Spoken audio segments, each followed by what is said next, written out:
Hello, welcome to another interesting episode of Trash It.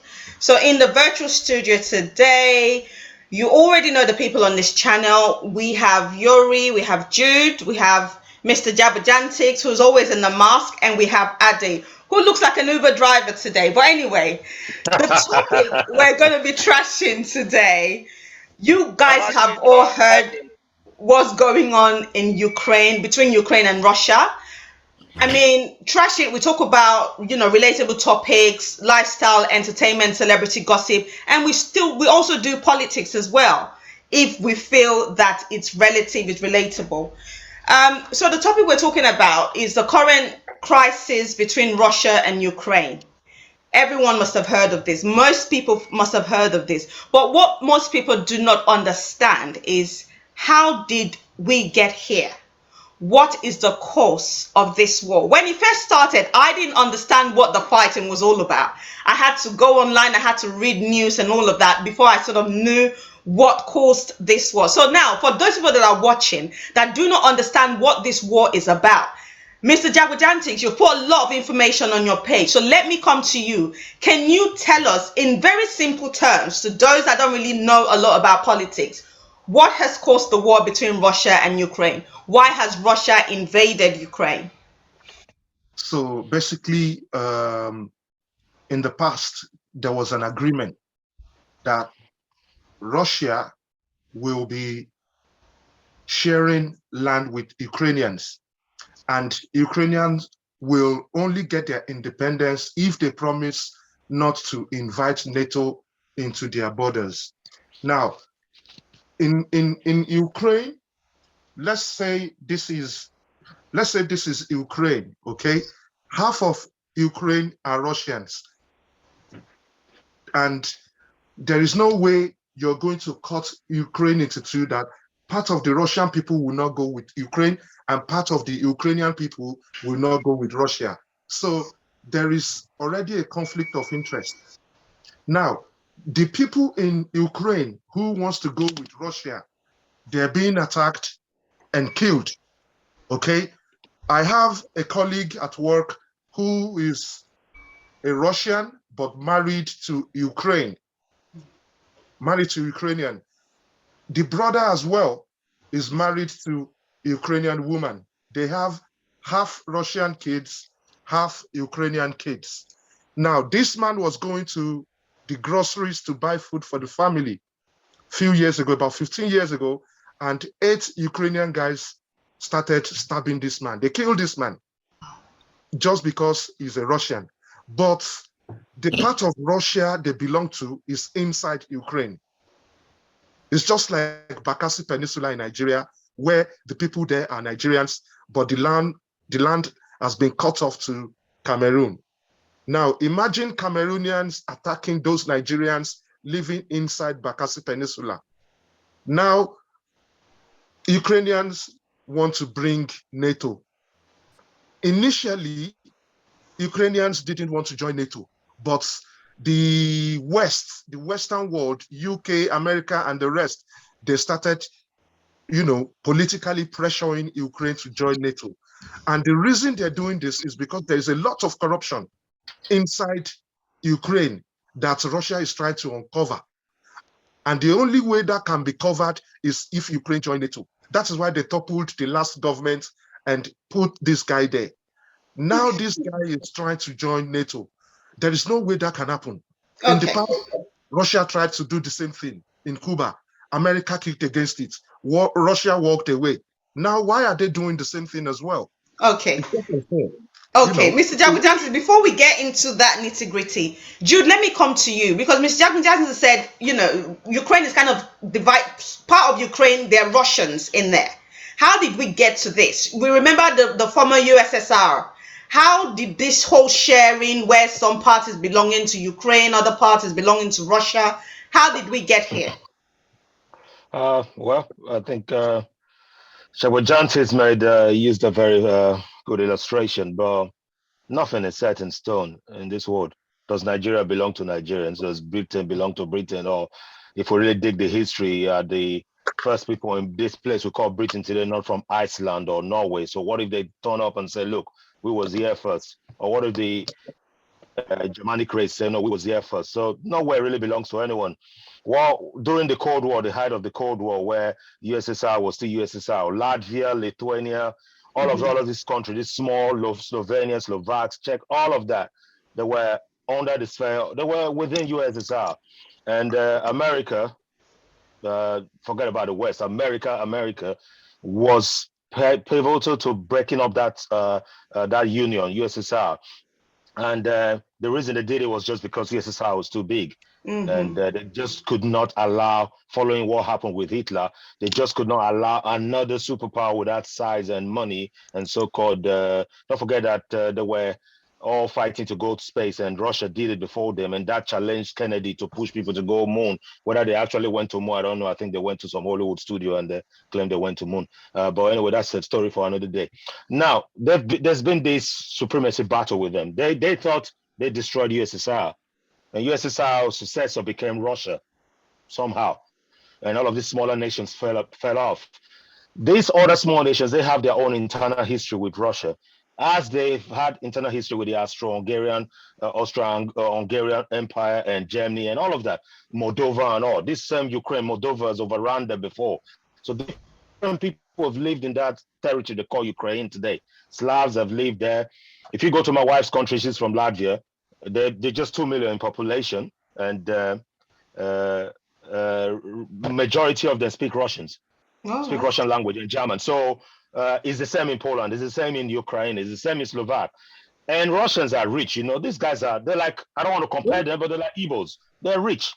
They're very industrious. Anywhere they are, they control the money. In Britain, they're the richest, they own Chelsea, they own Prime Minister Boris Johnson, they own the Conservative Party, they own Labour as well. So that Labour not be screaming blue murder. So these guys are rich.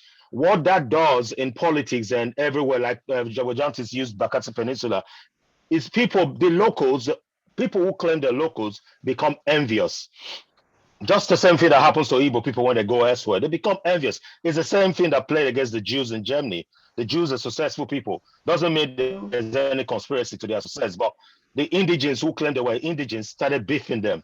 It's the same thing in these smaller nations. They beef Russians because Russians own everything. It's like we use the same language. Come on, this is my neighborhood in Thamesmead. All the shops, all the off-licenses are Asians. And I gather my boys and say, you know what? We live here. We black people live in Thamesmead. Let's beat up these guys. It's the same way it happens everywhere. So that's the beef they naturally have for Russians. And another thing, the locals, the so-called locals, I'm always using this because who is local? Nobody knows who's local these days. The so-called locals or indigents of these smaller nations, they tend to want to dance towards America and Britain because of false promises, because of what they see as democracy. Don't get it twisted. America is free. America is relatively the freest place on earth, but Russia is equally free too. Racism is in America as it is in Ukraine and everywhere in the world, as it is in Abbeywood as well. So they want to dance towards America. And what does America promise to them? If you join us, we'll give you this, we'll give you that, we'll give you membership of NATO. These people are they're afraid already of what happened during USSR, how they dealt with them already. So you would want to dance towards where the carrot looks more juicy. You know, that's why they go in there. The gentleman agreement they came to was you won't expand towards eastwards. Eastwards is Ukraine. And as Jagojatis rightly said, we have people in the Luhansk and some other regions in Ukraine that they really don't want to be part of that structure. They want to be part of with the Russia. But this current comedian, who is the comedian in chief there, whether Zelensky is his name, when he came into power, I thought he was going to change things. He came and started brutalizing that part. Those people cry out for USSR, for Russia to come to their rescue. That's their mother. But that's just a pretext for Putin to go in. But NATO was already fanning the flames of fire already through America. You remember on this show, I told you guys I missed Trump, and people said he was a racist, and a lot of people attacked me on the show. I knew what I was talking about because Trump was not about war. Trump was actually, when Trump came, he gave NATO a scare. I'm going to withdraw my support. I'm going to withdraw my money. Because why was NATO created? NATO was created on the backdrop of Hitler, so that we don't have this sort of thing happening in Europe again. We protect Europe. Hitler is long gone. You've not had wars for long. To me, NATO is obsolete. Okay, and And that brings me to the next question, right? Because Jude, there were some very important points you brought up, which I'm going to pick on later. But Ade, let me come to you. So NATO, do you think NATO is a genuine threat to Russia? You see, the thing with NATO is that because they're working for their own benefit. They're not working for the world benefit. Do you understand? They're more protecting the European Union that they form, right? And they're just puppets with America. And what they're doing is wrong. Because like you say, there's an agreement, Ukraine and many of the Eastern European countries are part of Russia before. It was these European Union people that degenerated USSR with America because they were frightened. Do you understand? And they don't need to be frightened. I don't see why they're frightened, because the Russians are not going to take over the whole of Europe. They had no intention, but they want to keep their union. Well, you know, this world is all bloody power and money hungry economy system. So they have to find a way to destroy USSR. And that NATO is way, way past its time, because I see no use for them.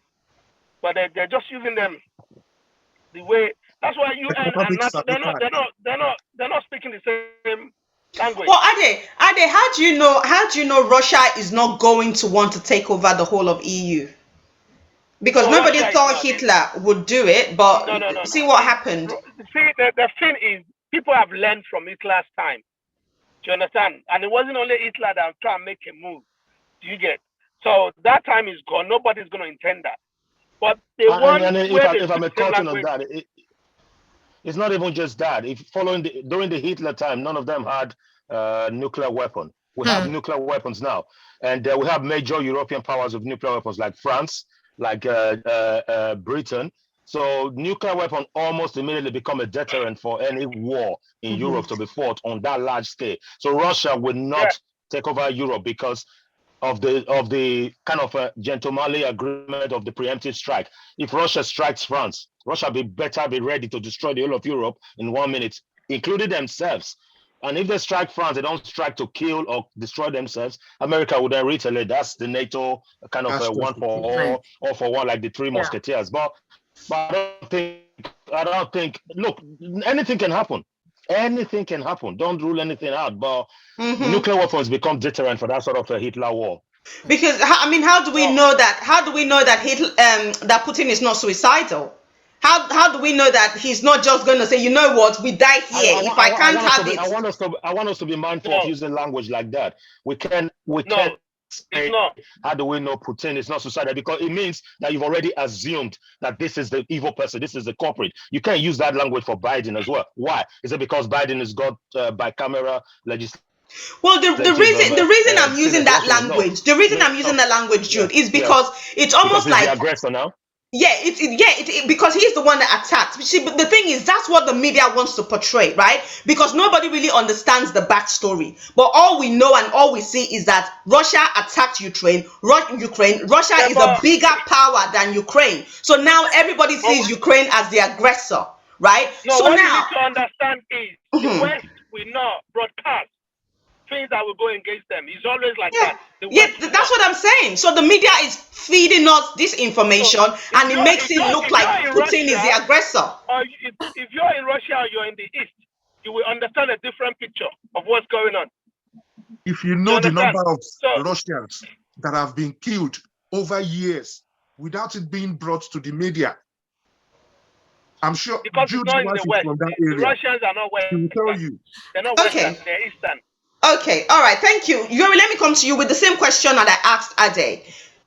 Do we still need NATO? And as Jude rightly pointed out, NATO was formed so that what happened in Hitler's time will not repeat itself. And it's been years and years since then, and nothing like that has happened. Do you think we still need NATO? That formed NATO still need NATO. They still need it. People that formed it, they need it. Hold on, Ade. I think I'll just go back a bit before I answer that question. I think the general cause of Russia-Ukraine conflict is underpinned by historical relationship between both countries and some influence of polarization within Ukraine society.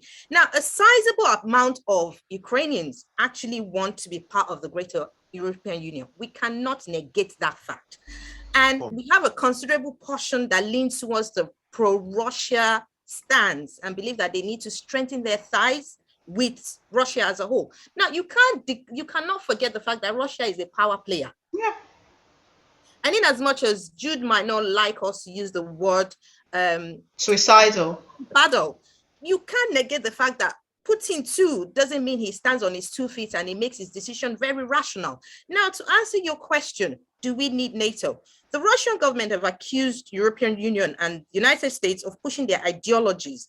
So if, and this is me always trying to be on the fence here, if the West think that, okay, there's a possibility that Russia might wake up one day and declare to, they might not be successful, but there's a chance that Russia might think, I want to turn everybody to pink mist.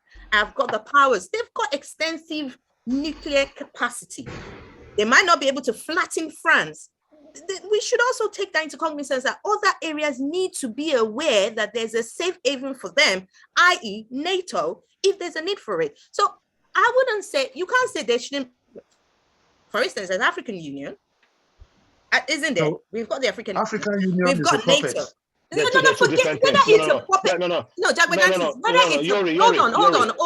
on. You cannot compare NATO and Africa. They're two different things. I'm just trying to extremely two different things. Hold on. Okay, let Yuri land, and then Jude, you can tell us what the difference is. Yeah. In as much as there's a difference, we might not have the capacity that NATO has. Every area should have their own something sovereign that allows them to decide, this is, if anybody encroaches on my territory, then I've got that backing of either, whether you like it or not, powerful siblings that can help me challenge a fight. Yeah, now, this isn't the first time, hold on, Jude, this isn't the first time that Russia as a country or Putin as a person has entered into Ukraine. We had that issue with Crimea at some point. Now, they're brothers and sisters.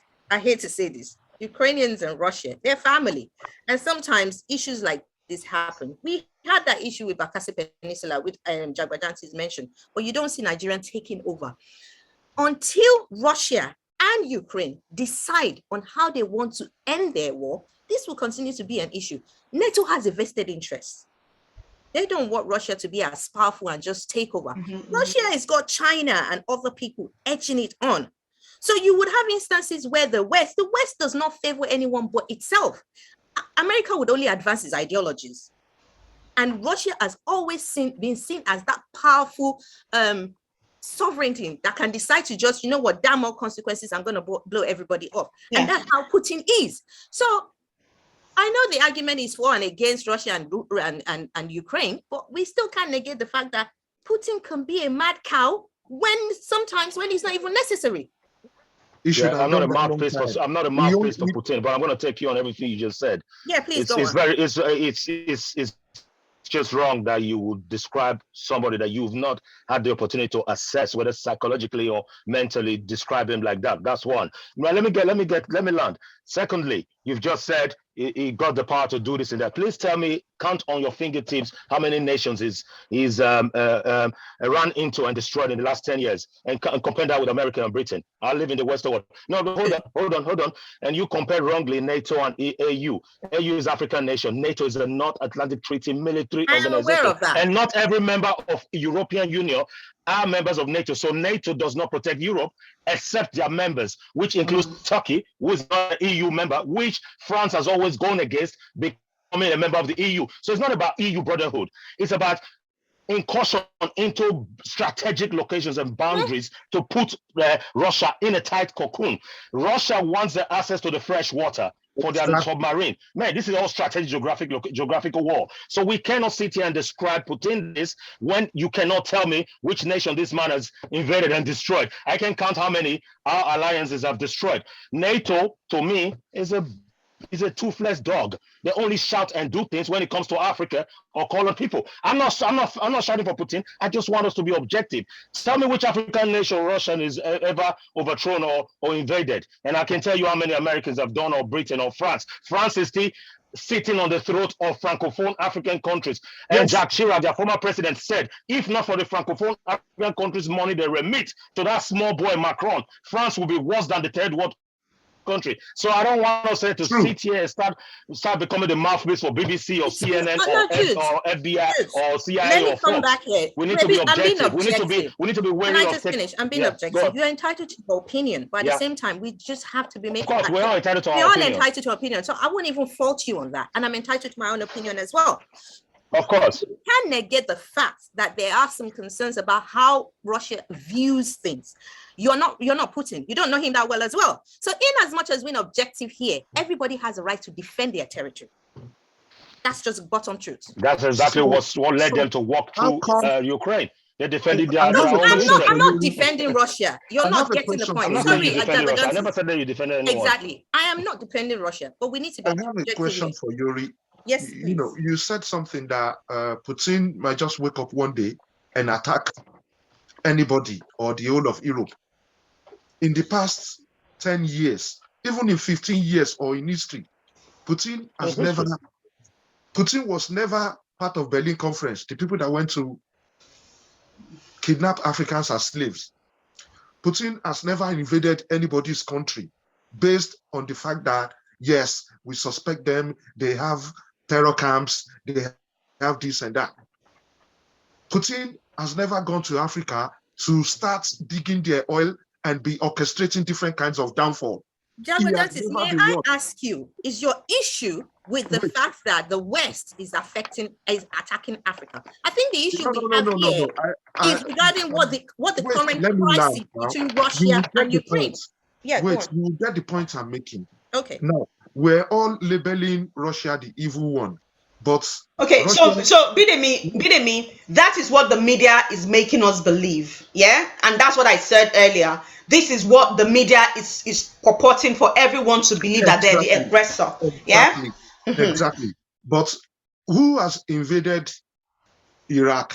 Who has invaded Pakistan? Who has invaded Afghanistan? But don't forget, Bidemi, don't forget, let's look at it this way. One moment. Don't forget the Muslim world, right? Or the fanatics, the Muslim fanatics has declared war against America. So perhaps this is the reason why. Let's not forget 9/11 and the various things that happened. We'll get there. 9/11 was never from the Middle East.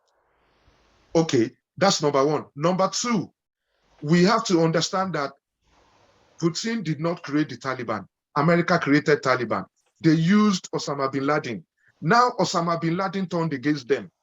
They are blaming it on the people from the Middle East. We have to understand what these people are doing. If not, we're going to start crucifying the wrong person.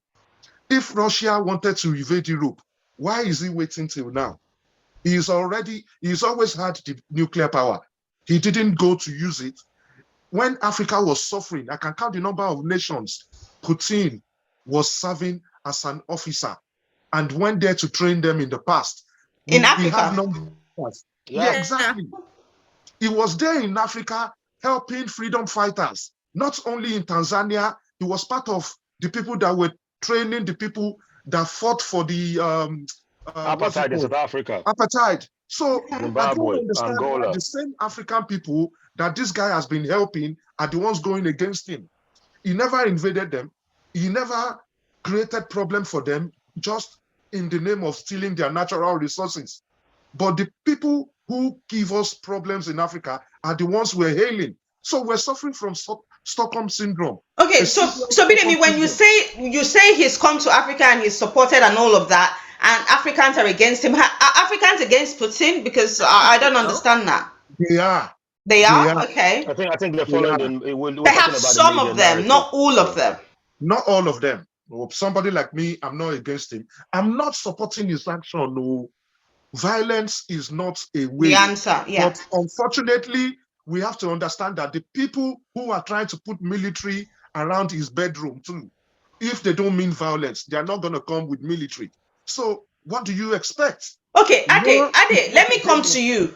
Do you think Russia was pushed to the wall and they reacted because they had nowhere else to go? Of course. Do you know how long they've been killing Russians inside Ukraine? Did you hear about it?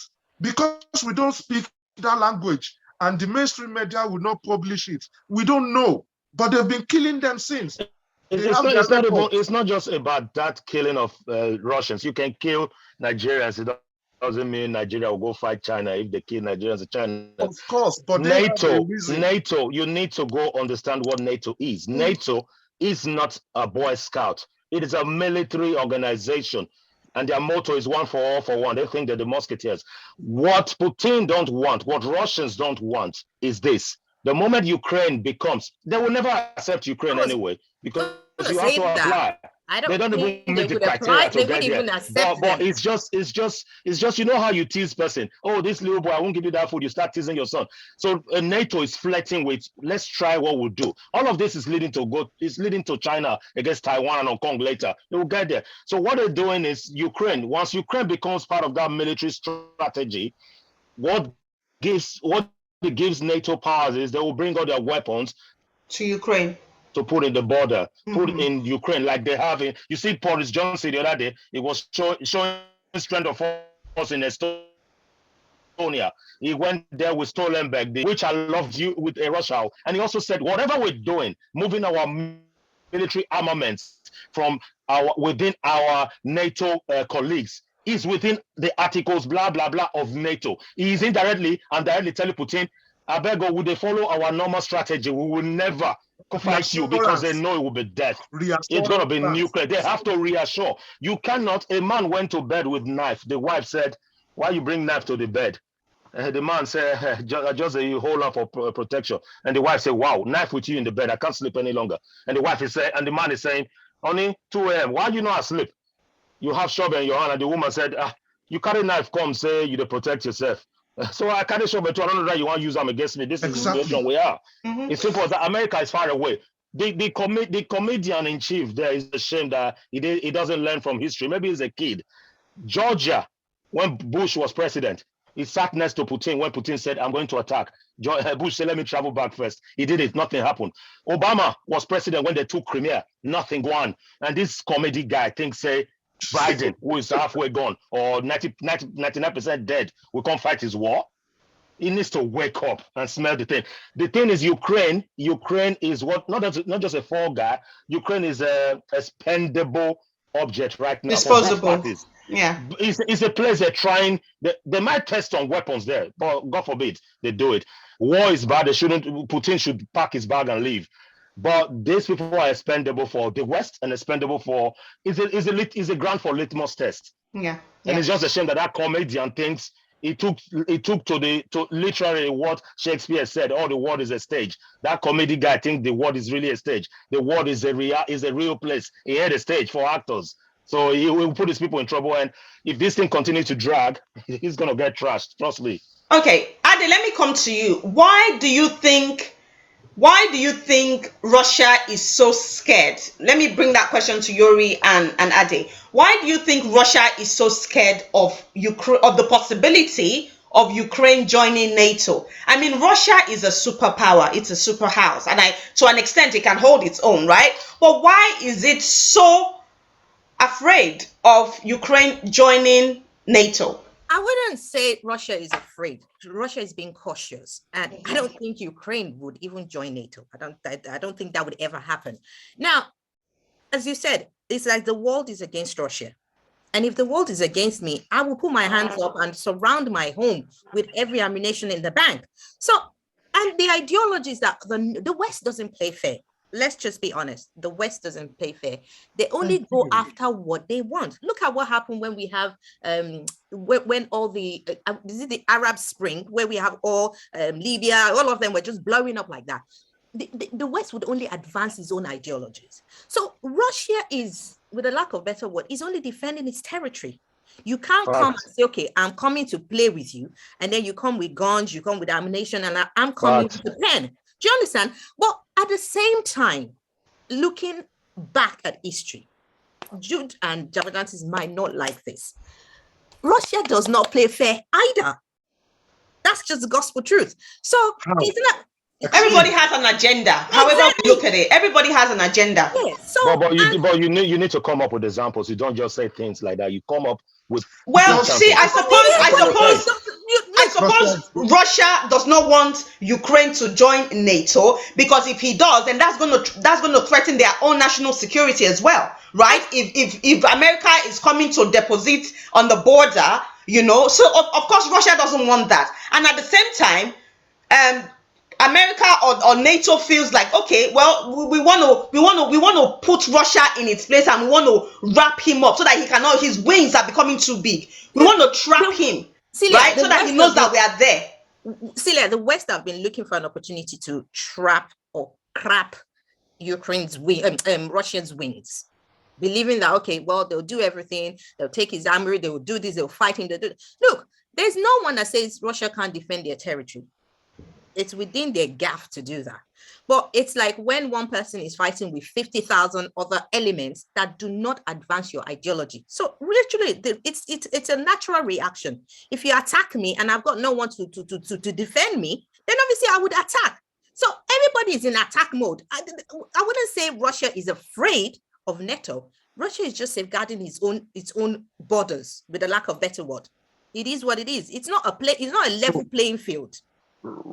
Basically, there is nothing inside Ukraine for Russia. No.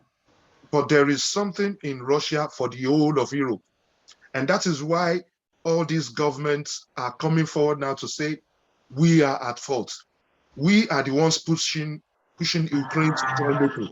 Forget about the fact that you believe that Ukraine doesn't want to join NATO, or they weren't going to admit Ukraine into NATO. They are the ones telling Ukraine to come and join NATO. Of course. They will not. That is what you think. That is what you think. When you look at the kind of shady deals that is going on and being covered in Ukraine, you will understand why America will be pushing Ukraine to join NATO. But like I said before, telling Ukraine to join NATO. I said before, the president is learned the hard way. It's just a failure. It's not a student of history. Just a couple of years ago, Saakashvili in Tbilisi happened, and he didn't even remember that. America is not a partner anywhere. They will bagger. They will jackpot, as Neramali said. It's jackpot for them. There's no country on earth that will point today and say America stood by me forever. It was their own selfishness again make them even install NATO in Europe, because they rebuked Europe. They wanted Europe to pay back somehow, or to have a sphere of influence on Europe. Hence, they created the League of Gentlemen and the League of Nations and the League of and NATO. It was a selfish interest as well. I'm not beefing America. Everybody's got to protect their interests. It's just a shame for me in all of this power play. We don't even know ourselves. We, the Black Africans, we just don't know ourselves in this scheme of play. That's my biggest problem. I don't care about Russia. I don't care about America. I don't look like them. Unfortunately, unfortunately, I don't care about. I don't look like them. It's just a shame that nobody stands for me, and that's a burden on my shoulder that I'll carry to my grave. That's it. Can I ask? So, if Russia should succeed in taking Ukraine, now all those other little countries that broke out of the USSR, don't you think he's going to start going for them and recreate the former USSR? It won't go for them. It won't go for them. It won't go for them. And how? What's the surety you have in that? Latvia is a member of NATO. Slovakia is a member of NATO. Right, okay. Poland is NATO. Lithuania is NATO. Russia is not that crazy, because it knows already that when you touch those NATO nations, it's one for one, all for one. Everybody's going to be all out nuclear war. They will never do that preemptive strike. So they always look for the weak ones to play their game. NATO also will never strike any of Russia's interest anywhere, just for the fact because NATO does not exist. NATO is just on paper. NATO is just a group of countries. If NATO, who is NATO? Can you touch NATO? You can't touch NATO, but you can touch the countries that comprises of that so-called NATO. It's going to be a disaster for everyone. But the weak nations, or the weaker nations, are always the battleground where they use for litmus tests. Hence, NATO went to Libya. Hence, they went to Iraq. Hence, they went to Serbia or whatever then, or Bosnia and Herzegovina. Look, NATO will not do anything. They're just noisemakers. It's clear as that. They only do that when it comes to people of color. That's where they jump. And look, I'm a student of war. I'm currently doing war and politics. And I tell my cohorts there, and they're all Europeans and they are young. And I keep telling them, because I don't change my tax today and say, you say, oh, Jude thinks like this today, thinks like this tomorrow. I have room to listen to people and then think what I'm going to say next. But if you guys already know, you know me, I say it as it is. When we talk about NATO in school, I look at it people from Europe, I'm like, it's all about the empire for you guys. You're happy because NATO is yours. If NATO was African and we're bullying you, I don't think you were talking about this. Yeah. And yesterday in class, one of them said, it's too close to home. I said, look, it's close to home, right? When it was dropping, Ray Charles said, God said, heaven help the roses when the bombs begin to fall. You never knew that was going to come home. You thought 1945 Hitler time was that far. So now it's come to your play. You now know that NATO shouldn't exist any longer because these nations can protect themselves. They have nuclear weapons. What are they doing? What are they doing there? Other than to cause trouble with Russia, preempt and cause trouble. They shouldn't exist. Okay, Bidemi, let me come to you. Since this war started, do you think Putin must have maybe underestimated the resolve of EU, USA, and the rest of the EU? Because do you not think that he felt that I was going to go in there and come out? But unfortunately, that's not quite happening. So basically, Russia is self-sufficient in everything. Russia supplies Europe the oil and gas they use. If he cuts it off, that is hunger for all of us. Already the Germans are already saying, oh, this thing, we're doing it the wrong way. We already know that this guy is not going to take it easy. Why are we pushing it too far? We shouldn't have done it this way. And we place sanctions on him, but we are the ones suffering because he will not suffer. He may not sell to the European countries. He's going to sell it somewhere else. Already the Middle East, they're already telling Europe, if this guy cuts you off, we can't meet your demands because we already have a list of other people we're supplying. So you placing sanctions on him, it's not going to affect him. He has already thought about it. He's been thinking about it for years, and he's been taking it like what Yoruba people will call Iso Inueku. Now the guy has exploded. He can't take it no more. And we have to understand that Putin is not the only one making decisions. He has a cabinet.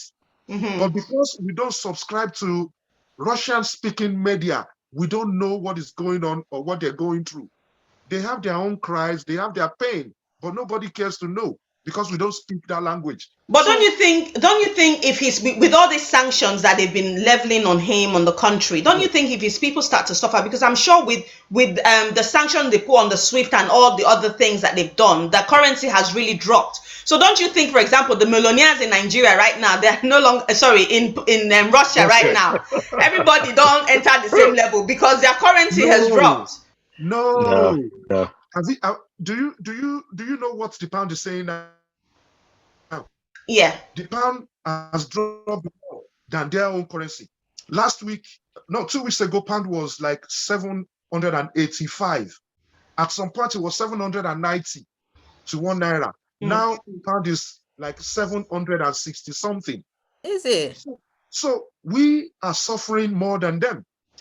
Another thing we have to understand is that this Russia we're talking about, they are self-sufficient when it comes to agriculture, oil and gas. What do they need? Energy. If I can cut in quick with one Edo song, I think Celia will know that because nobody speaks Yoruba here. Jagojaji speaks Yoruba. He say, "Amega yipi aro Edo neyeze gigele." Translate. You know what that means? Yes. So it's. Sing it again, Jude. So if it rains for like 3 months, people that go to the river, they are not going to go to the river anymore, right? Because they'll be able to. If there is drought, if there is no rain, no waterfall, those who will not go river to fetch water will not go. Sanctions is for poor people. Okay. People they're calling look, those guys are sanctioning. Those guys deal in dollars. They don't carry rubles. Rubles is for poor people. And Russia and what China and Russia have done over time, they've managed to expand their middle class group. Why the Western world has managed to destroy their middle class. Yeah. Our middle class is they've killed us with expenses. America is the same. But Russia and China, they've built up their middle class that they don't need to come buy fake goods anymore. They go shop in Milan like you go shop in Milan. Sanctions is a waste of time. Yes, Russia obviously probably think they will go there 2 days, that comedian guy will be begging. And also they plan for the long term. Whether they went there in short term and ran away or went there for a long term, Ukraine is the only one suffering. Trust me. Look, after some months, go on. Jude, would you want to live in Russia though? There's no question about whether I want to live in Russia. That's not what I'm pointing to. No. I'm just saying. No. I want to visit Russia. My wife is from that sphere, so she's told me a bit of the history she knows. These little countries around there, none of them want to be part of Russia. That is certain. Oh, absolutely none of them. But Ukraine's history with Russia is quite different, and how do you use? It's quite particular compared to Latvia and Lithuania. Absolutely, Lithuania, Estonia, none of them want, because a lot happened during the famine where they deliberately killed millions of people. You know, none of those small countries will forget that. Hence, they quickly joined NATO. But Ukraine's history is quite different. And Ukraine is strategic, not just to the West, strategic to Russia. They need Ukraine. So why would they allow you go join somebody they perceived is their enemy all these years they come? Obviously, I was born in Nigeria. And the way we think in Nigeria, we aligned with the West because the West colonized us. Like Jago Johnson said, Russia never colonized anyone. If Russia colonized me, probably I won't have any choice. It's the same thing with our Francophone speaking countries. You don't see Cameroonians a lot here. You don't see people from the French speaking Africans a lot in England. You see them in France because our affiliation of the colonial masters. So probably if I was colonized by Russia, we'll have that affiliation with it. So I cannot hypothetically said, do you want to live in Russia? I've never been to Russia. It's a fascinating place that I wanted to visit, but no, I'm here. Okay, so Jude, which means in a way, because your wife would prefer not to be under Putin, right? Like not to be part of that. She doesn't want that union with USSR, and also she doesn't think joining the EU benefited them at all because they believe they killed their economies. So in a way, do you see that NATO is kind of like an umbrella where all these other countries that broke out of the USSR have run into to get protection from Russia? In a way, right? Not necessarily. Well, in a way, because remember you said earlier that when we were speculating that if Russia wins over Ukraine, he might start to invade those other little countries that came out of the USSR. And you said he can't because they're under the NATO. Yeah. See, this is what I'm saying. What I'm saying is, if you say they run there, not all of those countries are in NATO. Yeah, I know, not all, but the ones that are. So the question you should ask is, why is NATO, how do you call it, cherry picking? Why are they cherry picking who they want to be part of them? Agenda. Exactly agenda. But in a way, it's not protection for them, it's antagonizing their perceived enemy. And people who are cashing out of this is the guys cashing out of the bank, not me and you. Yes, in as much as it's doing that, but also under the same breath, it has given these countries some form of protection from Russia, right? Okay. Now let's move to the pink elephant in the room that we all know. The racism one. Okay. Yes, let's move there. I mean, what is going on? And thank you all, because none of you even tried to go into it at all. I'm glad about that. So now let's go to that. What is particularly happening there? Do you understand? So we've seen a lot of videos. Mr. Jagujantic, you've posted on your page loads and loads of video of how the Ukrainian police officers are not allowing the blacks to get on the train to come out of Ukraine to go to Poland. And there are also stories about when they get to Poland, they are not even letting them in for some reason because of the color of their skins, right? And then at some point they said, okay, just women and children, but yet they will not allow the black women and their children go into the plane. So what is going on there? Racism. We all know the answer. Racism. You know what? You know, when we're going to discuss this, if there was anything I was looking forward to, it's that part when we talk about this. Yeah. Look, I've been accused of being pro-black. I am pro-black, and I say it emphatically. I'm pro-black. Now, the reason why we're even talking about Ukraine and Russia is because it's a white war. Yeah. That's why it's a white war. So the face, everyone has empathy, blah, blah, blah, blah, blah. Look, no one likes the black and no one likes African. And the sooner we know that, the better for us. When people say, look, I am, Celia, you've always said I'm always on the fence. And the reason I'm always on the fence is because obviously I always like to argue for the underdog and obviously at the same time for powers to be.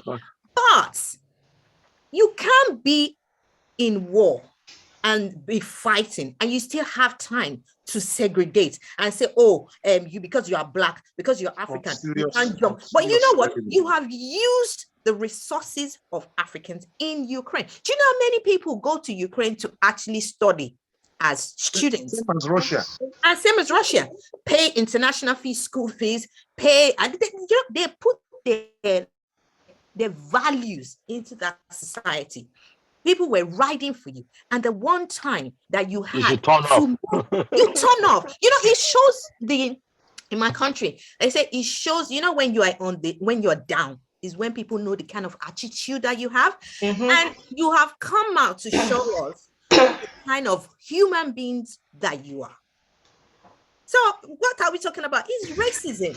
I'm sorry, since I saw all those videos, I just locked up. Whenever I say anything Russia, Ukraine, I really don't. I'm not trying to stress myself about it. You're not the only one. A lot of people actually locked up. I did lock up. I couldn't. For some reason, I don't know. I couldn't. But at the same time, I'm just like, are you kidding me? You see the time to segregate. Yes. You are in war.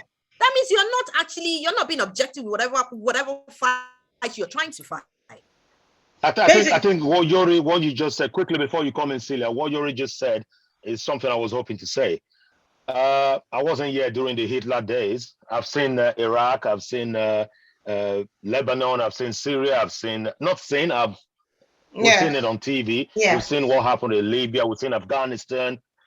I'll tell you, if this is what they call war, this is the most humane war since I was born, since I've observed. So that tells you Russia is not even going all out against Ukraine. Like Yuri said, if you were in war, you have time to segregate? No. Absolutely. There are no videos to prove the dead bodies, the dead children. There are no videos to prove the so-called blonde hair and blue eyes on the street being slaughtered, the beautiful skinny girls slaughtered as they claim. None of those videos. Ukraine, as they say, is a civilized country, advanced country, European country. Absolutely. The only people who've been fighting wars all our history are the Europeans, and they call them civilized. Africans that are uncivilized don't even fight wars. You call yourself civilized, that is pathetic. It's just that they just could not hide their racism. They are journalists. They were almost crying. Oh, this is not the third world. What do you think? This is not Oshodi. Yeah. We don't kill ourselves in Oshodi, man. We don't nuke people. America, the so-called civilization, is the only nation that's used hydrogen and atomic bombs to destroy the whole of human being. And we are at the brink of another nuclear episode. And it's again, Hiroshima. you guys, so-called civilized people, you're not threatened by the so-called third world people. We don't threaten people with weapons of mass destruction. You're the ones doing it. And you get the nerves to come on TV to say, no, these are not third world people. These are relatively, it was even an insult to Ukrainians, relatively civilized people. They were codedly telling Ukrainians, you're not even civilized there, but we accept you have the skin. What pathetic excuse of a people. It dampened me so much that I just said, I'm going to disconnect from all of their nonsense. Let me just continue sipping my whiskey, smoke my cigar. And that's what I've been doing. Smoking my cigars and drinking my whiskey and let them burn. Since they decided to ostracize us from it, it is their war. Let them burn. And I actually got to David Lammy, the MP. I said, you're loud mouth, you're the loudspeaker, you shout, shout, shout. Windrush generation in this country, you did not vote, you abstained. A whole Labour child who's of the Windrush too. And now you're yapping about Russia. What did Russia do to you as a person? Come on, get off your high horse and talk about what is important here. Yeah, man. Bring it home. Yeah. Come on, we're just black people with British passport or black people with European passport. When push comes to shove, they showed us. I'm not going to absolve our own people from the whole blame as well. We got our issue, but it's another discussion. Yeah, that's not why we are here today. Okay, no. So basically, when you look at, some people are arguing and saying, well, at the end of the day, the people, if some of the students that went to Russia or to Ukraine to study, they've finished studying and they've decided to stay back and start a family, and they've sort of in a way taken Russia and Ukraine as home. So instead of trying to flee, why not you take up arms and try to defend? That's a pathetic question. Ukrainians are fleeing as well. Why would you take up arms if the citizens are fleeing? The ones fleeing, who are they? Are they from another planet? Whoever is asking that question is pathetic. You have to understand something. Those African students just probably arrived after many years. Ukrainians, let them fight their war. They were born there. Yeah. They were born there. It's your country and you're packing your bags. So with that, though, would you see the argument where other people would also say that they're trying to defend their country, right? And they're trying to, get the pieces of their country back together of what is being destroyed by the Russian troops, because the African students, they're gonna, if they can leave, they're gonna up and go to their own country to an extent, even though they see Ukraine as home, but they know that they have a home in Nigeria, and Ukrainians are trying to save themselves. Is that a justifiable argument?